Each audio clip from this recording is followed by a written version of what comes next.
it's the Jazz, Utes, Cougars, or Aggies, these guys have got you covered. Time to eat, fellas. You're locked on to Jake Scott and Ben Anderson. 1, 2, 3, move it. On 97.5, the KSL Sports Zone. Jake and Ben, 97.5, the KSL Sports Zone. A very happy New Year's Eve to everybody out there. Utes getting ready to take on Nebraska coming up in about 2.5 hours. You'll be able to hear that game right here on the station, 97.5, the KSL Sports Zone. Let's welcome in our next guest. You can find him on Twitter at Evan Bland, OWH. Covers Nebraska football for the Omaha World-Herald. What's going on, Evan? Hey, good morning. Just hanging out in Alita Stadium. Pretty great venue. Looking forward to a good game. Yeah, it is a very cool venue, and it's going to be well stocked, I'd imagine, with Utah fans. It's such a close drive. How well do you think Nebraska fans traditionally travel, and how much will they travel to this game specifically? I would expect a pretty decent Nebraska crowd. You know, they have a history of traveling really well. When they played at UCLA earlier this year, they had about 25,000 people that came out and showed up, and we're at the Rose Bowl. And I know Nebraska, for this particular game, sold out its allotted 5,000 tickets within, I think it was about 48 hours, and plenty more picked up tickets on the secondary market, and just being around the Strip and kind of the downtown Las Vegas area. There's definitely been a decent Nebraska presence here too. So it's kind of unfortunate that we won't get a gauge fully like what the fan base presence is for both sides, since, you know, it's a lot of red, but we know what the dominant color scheme is going to be here today. And I would expect it to be fairly neutral. I know Utah's closer, but my sense is that this game maybe registers a little bit stronger for Nebraska fans, just in terms of the novelty of the trip, the fact that they haven't been to a lot of bowl games, and that this is one of their better seasons in the last decade. So I think it'll be pretty even. Yeah, Evan, can you give us kind of a sense of the story of this year for Nebraska? Obviously a hot start, 5-1. Dylan Raiola, gets hurt, and things fall apart a little bit late. But what were kind of the stories that were weaved into that, and how fans feel about this year? Yeah, there was a lot of anticipation for Matt Rule's third season, just because that was his breakout moments when he was at Temple, when he was at Baylor, and it kind of felt like things were in place with Dylan Raiola in his second year, and some of the moves that they had made in the portal that maybe they could take off. The schedule was a piece I know that a lot of fans and media looked at and said, man, this is an opportunity where you look at around the Big Ten, and Nebraska didn't play Ohio State or Oregon or Indiana, and they had their toughest games, USC and Michigan, in Lincoln. And, you know, unfortunately for Nebraska, they lost a pair of close games to those teams. They probably their most disappointing outcome was a lopsided loss at Minnesota. That came the week that the Penn State stuff came up, and people thought Matt Rule was going to be a central candidate for that. And so I think there was probably a distraction factor that played into that. And, you know, it finishes out then where you give up 77 combined points between a road game at Penn State and a home game against Iowa. So that's kind of been a theme for this program for a number of years, is fading in November. And that was the case again here. Raiola's injury certainly didn't help. And, you know, I think they're at a place now where this game, like if Nebraska were to have a positive outcome against Utah, they haven't beaten a ranked team in 9 years. They've lost 29 in a row against AP top 25 schools. So this game does matter for Nebraska. It's an exhibition, and ultimately it doesn't, you know, change a ton of the vibe of the season to this point, but it's a major opportunity. What Utah does well are things that Nebraska has not been able to stop. When you look at the quarterback run game and just being physical up front in the trenches. So I think this is a major opportunity for Nebraska to maybe pick up a little bit of momentum heading into portal season and the off season. But I think overall to this point, it's been fairly, I think nondescript would be a good way to describe it. There haven't been any major wins, but they have started to take care of some of these teams that have given them problems in the past as well. It's an easy central storyline for this game for Utah. Kyle Whittingham's out. Morgan Scalley's in. Some of these players' last games before they transfer or leave. Is there a central storyline for this game for Nebraska? It's kind of it's one of those games where you got one foot in 2025 and I think one in 2026, and so the storyline to cap the season would be, I think, atonement. If just from how the regular season ended, like I mentioned with Penn State and Iowa losing big time, like I think this defensive side of the ball especially feels like it left a lot to be desired down the stretch. And so that's an area, especially now with an interim defensive coordinator, where you wonder how much improvement that they can show. And it wasn't all just being physically dominated. A lot of it was missed assignments, maybe not knowing what the call was at different points, being disciplined with your gaps and things. So I think that's important for the defense. But then, for 2026, a lot of people are already looking into the portal, and TJ Lateef is going to get the start at quarterback for Nebraska. This will be his fourth start since Raiola's injury in early November.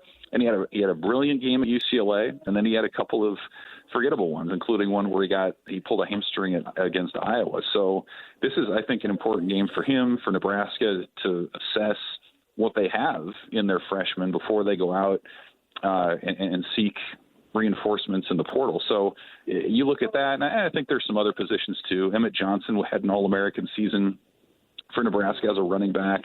He's opting out to go to the NFL, and so it's sort of an audition of sorts at that position as well, where you look at a number of underclassmen that are going to get an opportunity. And so I think a lot of the smaller type stuff comes down to like position battles, guys that are going to have an opportunity against a decent Utah team to show what they can do. And I do think some of what happens today will inform the level of urgency Nebraska has in the portal here in the next week. Talking Nebraska football with Evan Bland, getting you ready for the Las Vegas Bowl today. You mentioned TJ Lateef and how well he played against UCLA. I went back and watched that game this morning, and yeah, he was terrific. Really a true dual threat, but made some nice throws as well. 3 touchdowns, no interceptions. Is the hope that he can be the guy, or do you think he's going to be replaced regardless? No, they believe in him. I mean, he was a 4-star kid, highly recruited out of the Los Angeles area in high school, and I think with him right now, it was just a matter of, he was pressed into duty sooner than anybody really expected. I mean, obviously anything can happen now in the transfer era, but the idea was that Dylan Raiola would be around for another year, and that Lateef would have 2 years behind the scenes to develop before he would compete in 2027. And so obviously that changes with the injury and now his departure, where they feel like, I think internally he's beloved among his teammates. That's maybe a little bit of a difference from the Raiola era, where Raiola came in and was a 5-star and kind of a star in his own right. Lateef has been one of the guys, but the way that the quarterback room shakes up, their current number 2 guy is a senior, and their number 3 guy has already announced that he's going to transfer. So Lateef's the only scholarship guy on the roster right now for 26. So they're going to add probably 2 quarterbacks out of the portal at this point anyway. The question is going to be, are they going to open the wallet for an established starter, or are you going to get a couple of maybe younger, high upside guys that can come in and compete? But I do think that they believe that Lateef can be that guy for them for the next couple of years. He has that ability to be mobile, the way that maybe Raiola didn't have these last couple of seasons. And so, yeah, I think it's, this is an important stretch again for him to show what he can do. But I think Nebraska does feel like he could be the starter for them for the next couple of years. How did fans view Emmett Johnson, and what type of a loss is he for this bowl game? Yeah, I mean, Emmett Johnson was the offense for Nebraska for large portions of the season. He was shifty. I think he accounted for around 80% of the running back carries that Nebraska had this year. And there was talk early in the year about workload concerns, but he was a guy who just got stronger as the game went on. He was reliable in pass protection, had some breakaway speed, shiftiness. And so, yeah, he's going to be a mid-round NFL draft pick in the spring. And it's a big question behind him. They have a true freshman named Isaiah Mosey, who was a 4-star receiver. He converted to running back in the middle of the season. They have another younger guy named Mekhi Nelson, who they like, who's been kind of behind the scenes for a couple of years. And so the message from Nebraska has been they like these guys, but Emmett Johnson was so good that they hadn't had a chance to really show what they can do. Well, now here's their chance. Now's the time to show that these guys have the ability to be feature backs, to be playmakers in the mix for Nebraska into next year. So I think you're probably today going to see – you'll probably see 3 or 4 different running backs take carries. And, I mean, honestly, from what we heard from the coaches, they don't really know how it's going to go. There might be a guy who gets hot. They might continue to rotate just based on effectiveness. So that's another really fascinating spot that is kind of a mystery going into this game, and something that I think Nebraska's hoping for a little bit more clarity for into the offseason too. Without Raiola or Johnson, is there an identity or a strength that this team has otherwise that they can, rely on going into this game? In terms of offense, it's kind of a mystery. Like, even with Latif right now, like I mentioned, he had a hamstring pull against Iowa a month ago, and he's, by all accounts, he's 100%, but they haven't really pushed it hard, like in terms of game speed and what you're going to have to do on the field today. So there's a little bit of an unknown. One, if that's going to hold up in game action, and 2, sometimes those things are tricky and can relapse again. So I think you're watching him. You're watching the running backs. They do have some playmaking receivers. I think Ja'Cory Barney's a good young, sophomore, kind of a smaller slot type. Isaiah Hunter's been a guy who's been effective taking screens and hitting home runs with those on occasion. So those are probably some of the guys there. I think, like, when I look at this game and say, how's Nebraska going to keep up and score, I kind of look at special teams as maybe that area that they need something to happen. Ja'Cory Barney's one of the better punt returners in the country. He's been close to breaking free a few different times for touchdowns. And then on kickoff returns, they have a guy named Kenneth Williams who earned a scholarship this year just based on his performance back there. He's got the track speed and is somebody that can flip the field pretty quickly there too. So, maybe something comes together offensively. I guess it wouldn't shock me. It's just kind of unproven on that side. But I would expect Nebraska to be very aggressive in trying to return kicks. And, of course, on the other side, trying to block kicks. That's been an area, probably the biggest area of improvement for Nebraska this year is on special teams and what they've been able to do in that phase. So we'll see if that translates into this game and can maybe help them make up a few points as 2 touchdown underdogs. Why did Matt Rule stay at Nebraska? Why did he not go back to Penn State? Well, I think you look at some of the national reporting. I don't know that he was necessarily offered the job. Huh. Like, that's kind of the first step. I think he was considered, and his relationship with the AD at Penn State, I mean, they're good friends. They work together at Temple, so they, it was a logical fit. But what Matt Rule has maintained pretty consistently through the season is he loves Lincoln. His son, his college-age son, attends Nebraska. His wife had a small business in Lincoln. His girls are in grade school and love it. And I think he's a guy who kind of has reflected and said, I've moved my family all over the country, and now I'm in a position where the community buys into what I'm doing. And you look at his career too. I mean, he hasn't been a head coach in any one place for more than 4 years. And so this is the end year 3 for him. He hasn't ever had the ability to enjoy the fruits of his labor long term. So I think he does get Nebraska. I think Nebraskans appreciate him and what he's all about. And so it's just kind of a fit. Like he's made a home there, and it's one of those deals where the fans want him to win. He's done everything to ingratiate himself off the field. Now you're just waiting for those wins to come, maybe in greater numbers. You're looking for some more impact victories, and I think today again would be if he was able to pull it off, it'd be his best win at Nebraska to this point. So they extended him for a couple more years, and it looks like a deal where he's probably in this thing for the long haul, and Nebraska's hoping it works out too.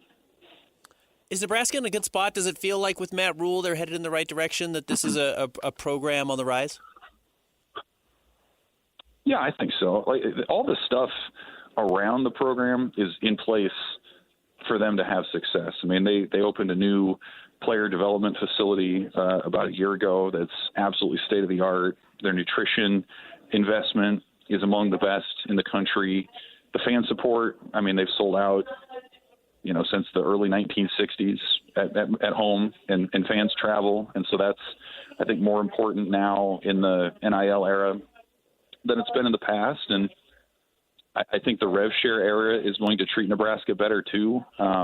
Just the pay-for-play NIL stuff the last couple of years was a struggle for Nebraska. I think it kind of goes against a lot of the Midwest values just in general. I think people were kind of uncomfortable with that.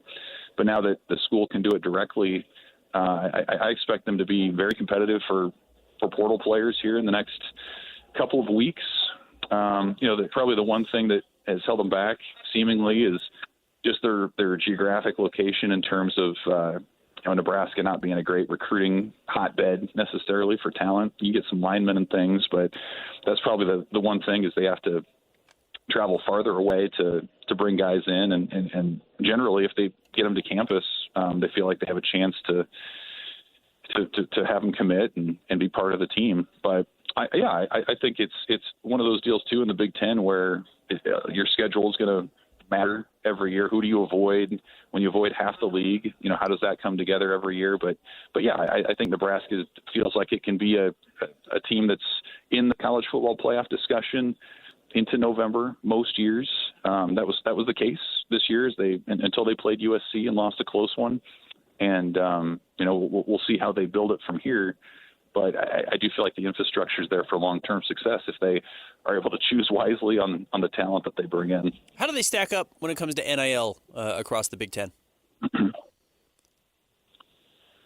Well, again, that conversation's changed, right, since the rule changed last summer. So they're right at the top with everybody in terms of the rev share and what they want to offer there.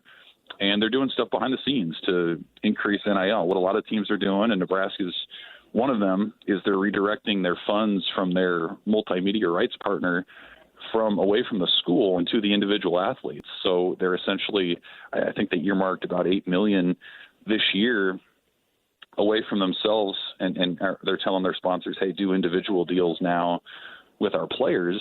So, they're probably, I would say, just based on reporting that I've seen and what I know from Nebraska's situation, they're probably in the top 20 in terms of above the cap NIL at this point. And again, you still have the other things. The academic structure that they have is really impressive, and the facilities. So I think that's kind of how they operate. They're going to operate as a program with top 20 probably resources, and again, their whole thing is getting guys on campus and then letting it sell itself. But oftentimes there are myths they have to overcome. It's not a stadium surrounded by corn or anything like that. It's actually a nice city to live in and a great place to develop as a football player. So I think they'll be competitive moving forward. Read him in the Omaha World-Herald. Find him on Twitter at Evan Bland, OWH. Evan Bland getting you ready for Utah and Nebraska coming up a little over 2 hours from right now. Evan, enjoy the game, enjoy Las Vegas, and have a Happy New Year.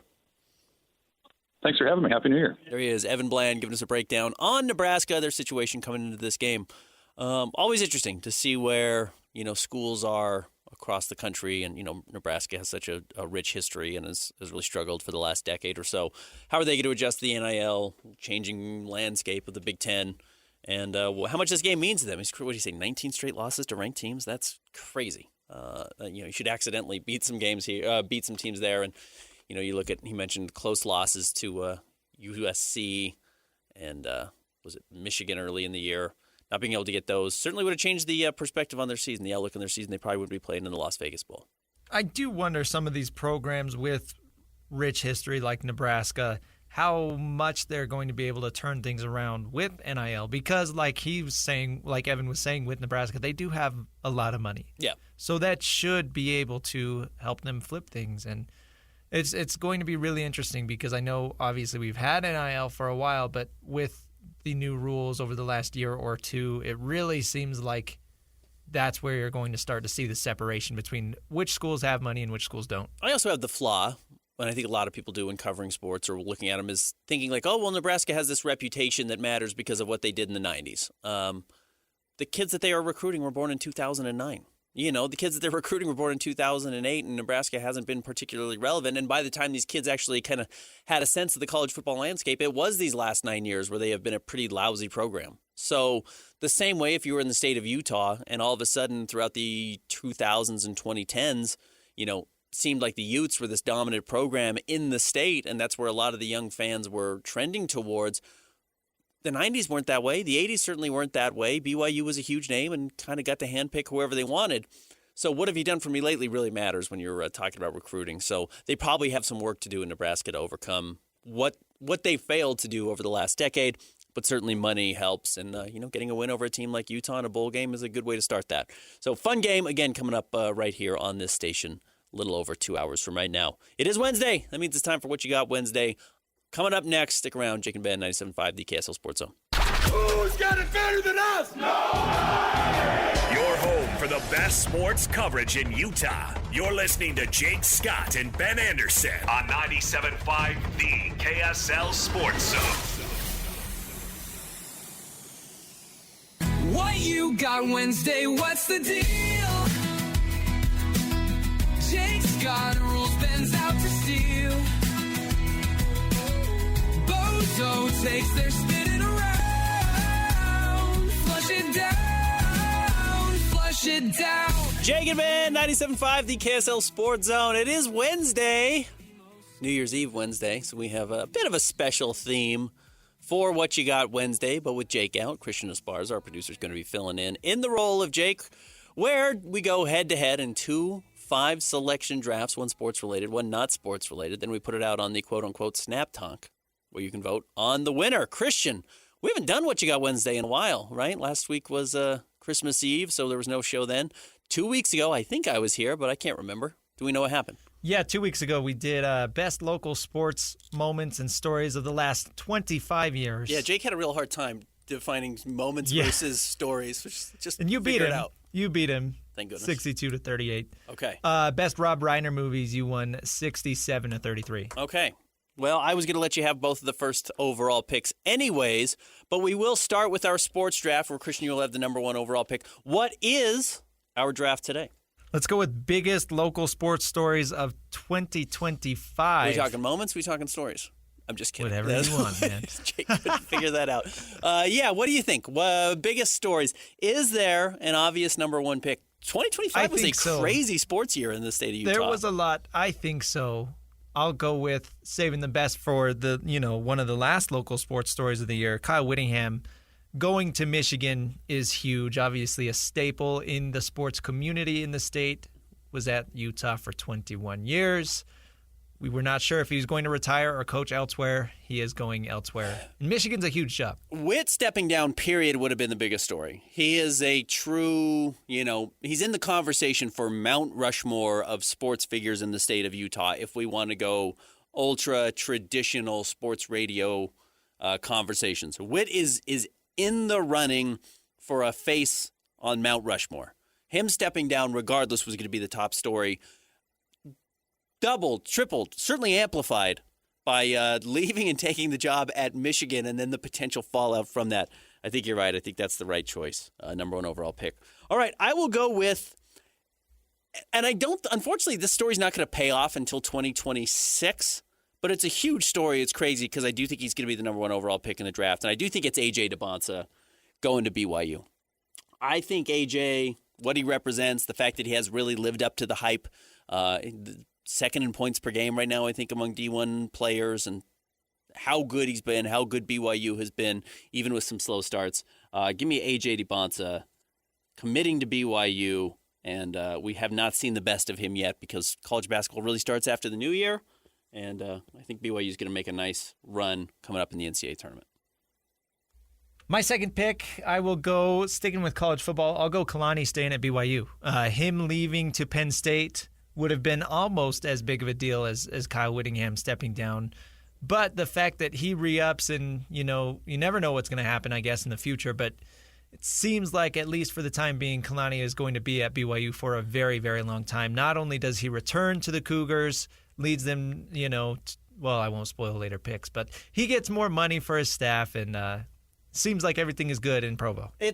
It's crazy how close he got to leaving for Penn State. And had that happened, the dominoes that would have fallen, because again, does Morgan Scalley follow him to Penn State? If so, Utah has no choice but to hold on to Kyle Whittingham. So Kyle Whittingham doesn't go to Michigan. all the dominoes that created without tipping one over. Fascinating. A very good choice there. All right, I will stick with BYU because this story is maybe the most surprising. Jake Retzlaff departing, but I'm going to go with Bear Bachmeier breaking out in replacement of Jake Retzlaff. Bear looking like the next great BYU quarterback was a huge story. BYU was certainly the college football team locally this season. So I'm going to go with Bear carries the Cougars. Yeah, I mean, led them to, I guess, twice as many wins as a lot of people were expecting, right? When that happened, the conversation shifted to, okay, can BYU be bowl eligible with a freshman quarterback? And they win 12 games during the regular season plus the conference championship game. But yeah, 12 games with their bowl win. Unbelievable. That was amazing. My third pick, I'll go with the Jazz get Ace Bailey. And I'm picking this one. I mean, it's middle of the pack, I guess, but it feels like Ace Bailey is the first actual tank pick for the Jazz. I mean, obviously you had Taylor Hendricks and Cody Williams drafted since they began the tank, but those weren't really tank years where they truly bottomed out. They finished the season with the worst record in the NBA, and although they did not get the number one overall pick, everybody knows the story. Ace Bailey, phenomenal talent, was probably going to go 2 or 3. He slides all the way to 5, and Utah happily selects him. Yeah, and he was the rawest of those players. He's not in the top 10 right now in the NBA rookie rankings ladder. That does not mean he's a bust or been anything maybe more than they expected. Ace has a bright future ahead of him. He's still going to be a major piece on this roster. He's really young. He's really young, and he's going to take some time, but I think he's been even better than they had hoped. So Ace Bailey was definitely on my list as well. All right, I'm going to go with one that certainly gained a lot of traffic. I'm not sure if it kind of has flown under the radar here, and I'm going to not make the same mistake I made 2 weeks ago, which is just neglecting it. The Utah Hockey Club converts to the Utah Mammoth. Getting a Utah Mammoth name is a big deal, so the Mammoth find their identity. Mixed in was the bizarre lawsuit with the Yeti, where the Yeti was basically from day one the plan to be the team's name. The Yeti Cooler Company files lawsuits, prevents it from happening, so the Mammoth ends up being the name, and I like it. I just think everyone wishes they were performing a little bit better this season, but when they start winning at a high level, they will be under the Mammoth moniker. Yeah, I thought I had that on my list as well. That's huge, and I know you and Jake kind of laugh at the mascots and the jerseys and all that, but obviously you know the behind-the-scenes numbers. That is one of the biggest attention getters. So it matters. And people really, really care about that stuff. And yeah, going from the very generic Utah Hockey Club, there were some people who liked that name, but actually getting a logo and a mascot, it really, I guess, cements itself as a professional sports team. Yep. Next up, I'll go BYU making it to the Sweet 16 in the NCAA tournament. BYU basketball, obviously. Kevin Young's first season with the Cougars. I think that is kind of the signaling of the expectations that Kevin Young is going to bring. Now with A.J. DeBonsa, as you mentioned, those expectations are even higher, and it feels like if they just make the Sweet 16 again, that feels like a failure, which is crazy to say, but making the Sweet 16 last year was huge, and that put BYU basketball on the map. Yeah, it did. It's the reason why I think they landed A.J. DeBonsa. I think it's the reason why they have Rob Wright right now. Had they not gone to the Sweet 16, or had they not even gone to the NCAA tournament, I'm not sure a player like AJ, despite all the money being thrown at him, chooses BYU without some sense that there's a chance to win there, because they did win last season. So it's a good pick. I'm going to go with a story we're in the process of right now. It's a little bit like the Witt story, but it's Keontae George's breakout. This has a chance to be one that matters for the next 3, 4, 5, 6 years for the Jazz. But Keontae developing into maybe the Jazz's best player is a huge step forward for a team that probably wants to exit this rebuilding stage this coming summer. And I think they're going to exit it this coming summer. That doesn't mean they're going all in to win a title, but I think they stop the tanking stuff. I think they're going to tank the second half of this year and get this pick, and then I think they're done with it. And Keontae being as good as he is a huge part of it.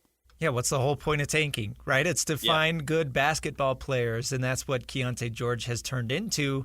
And a lot of people, were thinking of Keontae at first as a trade chip. When he started having this breakout, they're like, okay, now you can flip him. And it's like, well, if he really is this good, this is a guy that you want as part of your team for the foreseeable future. So it definitely feels like if you can at least get 1 or 2 stars out of this whole tanking process and then fill out the rest of your roster with role players, then it all seems like it would be worth it. So Keontae George becoming that guy, the face of, I guess, the tank working, is huge. And I think you need to remember that he was selected with a Minnesota Timberwolves pick from the Rudy Gobert trades. It just takes a while to get away from those trades to kind of see the payoff, and those aren't even done yet. There are draft swaps and draft picks still owed to the Jazz from those picks, but Walker Kessler's turned into a good player. Lauri Markkanen's obviously a star. Keontae now is a result of those picks as well. Jazz are having some success from those trades. They are starting to bear fruit finally, but it did take a little while. Next up, I'm going to show some homerism here. I'm going to go SUU back to the Big Sky. Okay. I loved, first off, they're incredibly lucky that the Big Sky let them back in. I do think that they would not be going if it were not for a package deal with Utah Tech. That conference they were in absolutely fell apart, and the Big Sky kind of threw a life raft to my T-Birds, but them returning to Big Sky along with Weber State, I think that's big. I'm going to take the Utah Mammoth, win the lotto.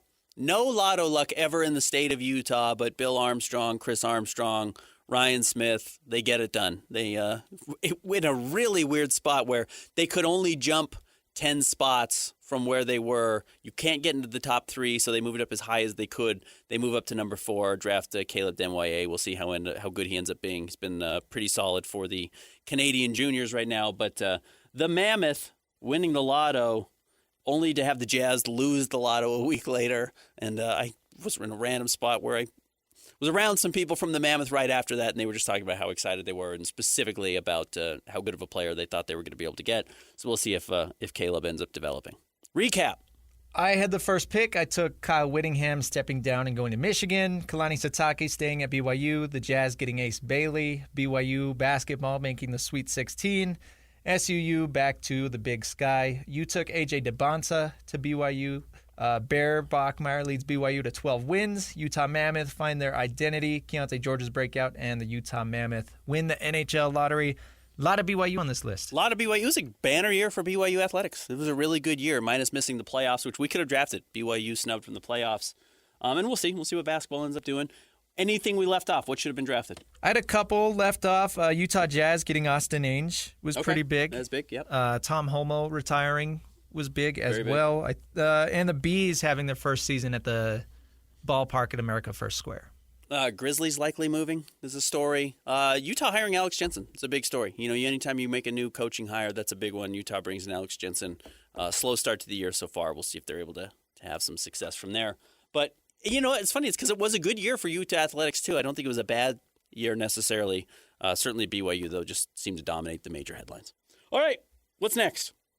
We're going to go with best movies featuring animals. Best movies kind of about animals, with animals. I don't think it necessarily has to be like an animal is the star.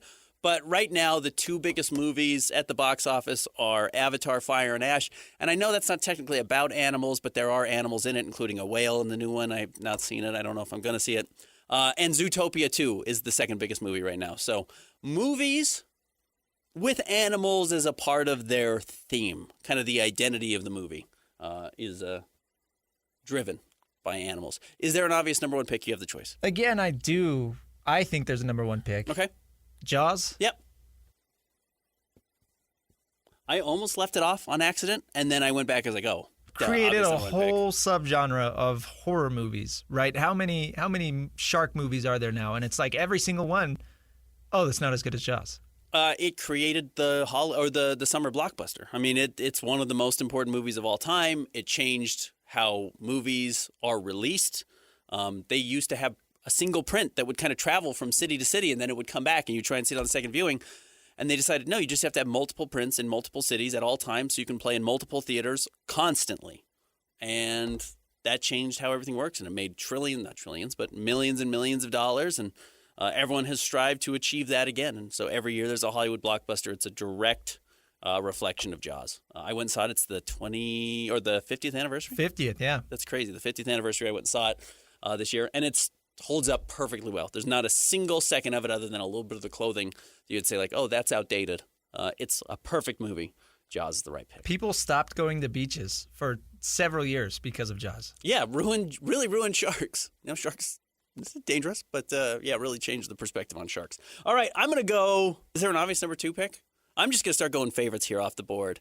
And I'm going to go with probably my favorite animated movie of all time and also a good rat movie, Ratatouille. I love Ratatouille. If you haven't watched Ratatouille, I'm telling you right now, great family movie, fun cooking movie, really good performances from the voice actors. But give me Ratatouille. I love that movie. I'm surprised you took that, but I'm not mad. That is one of my favorite kind of. It's Disney, right? Pixar, yeah. Whatever. Disney, Pixar, whatever.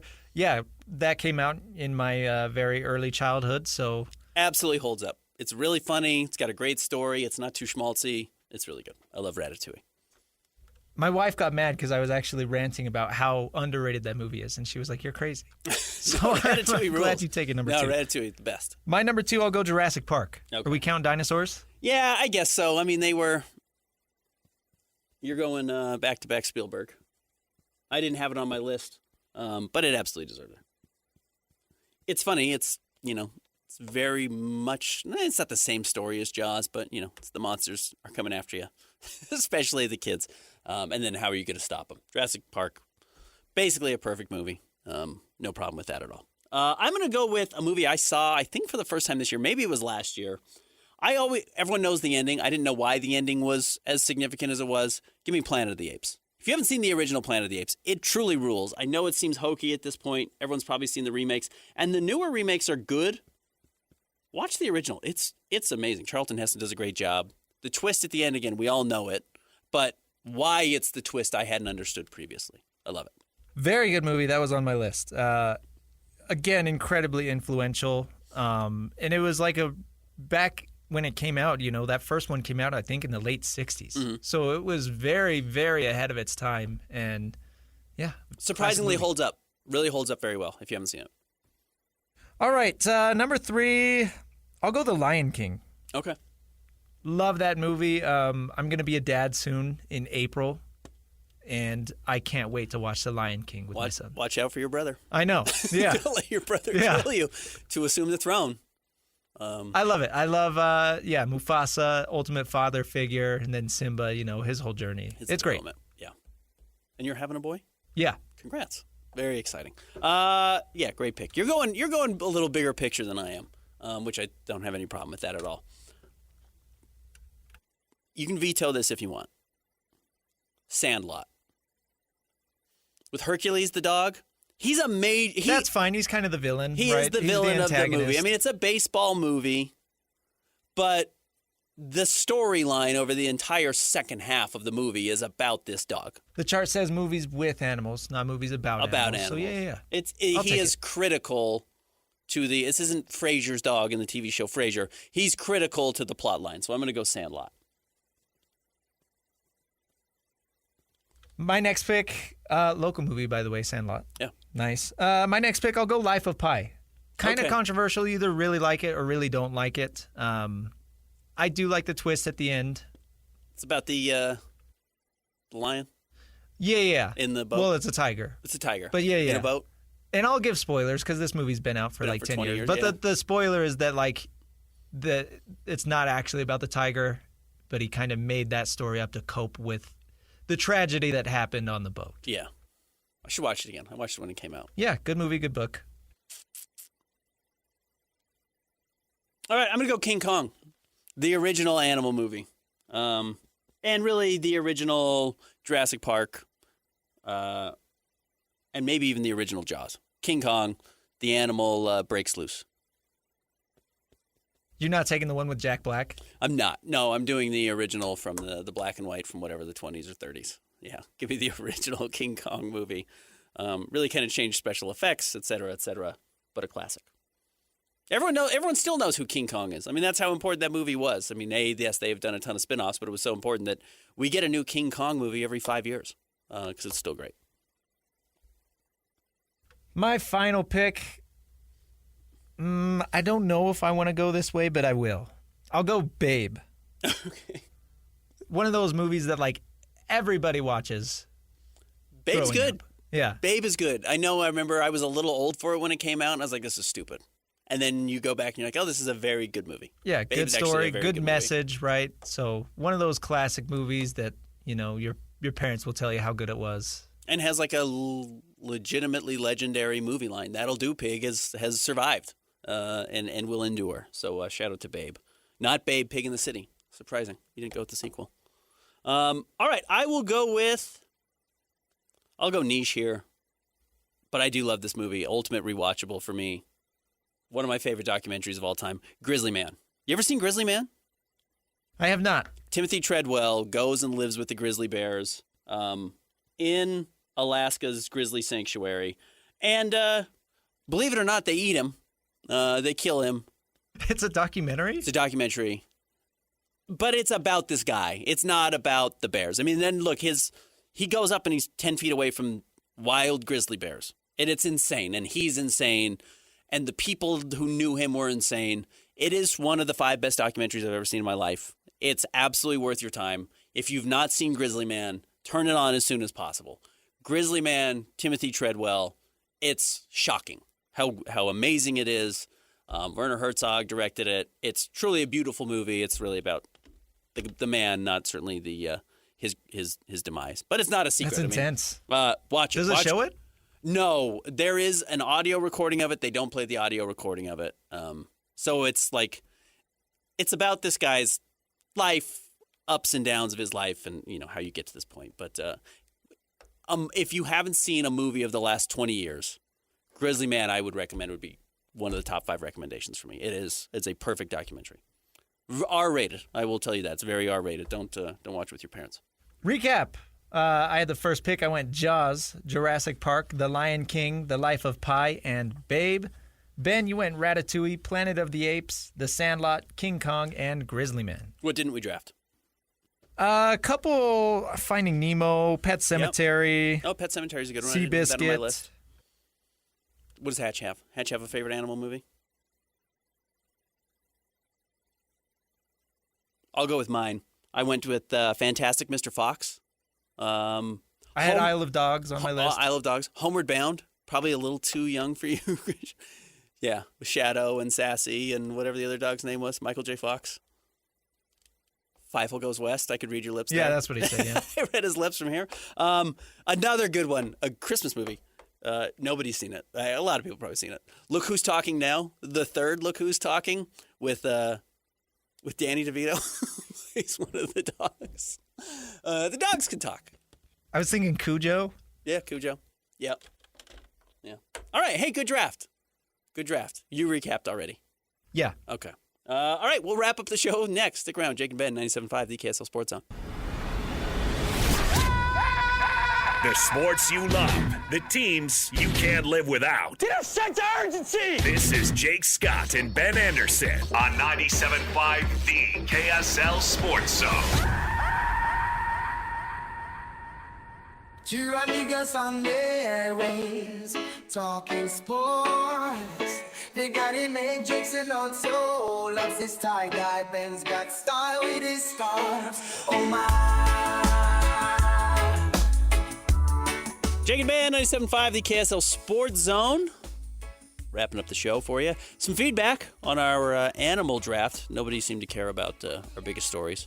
Well, Colton did. He said, glad you picked the mammoth name. He said Logan Cooley signing a full 8-year contract is big for the state. Absolutely.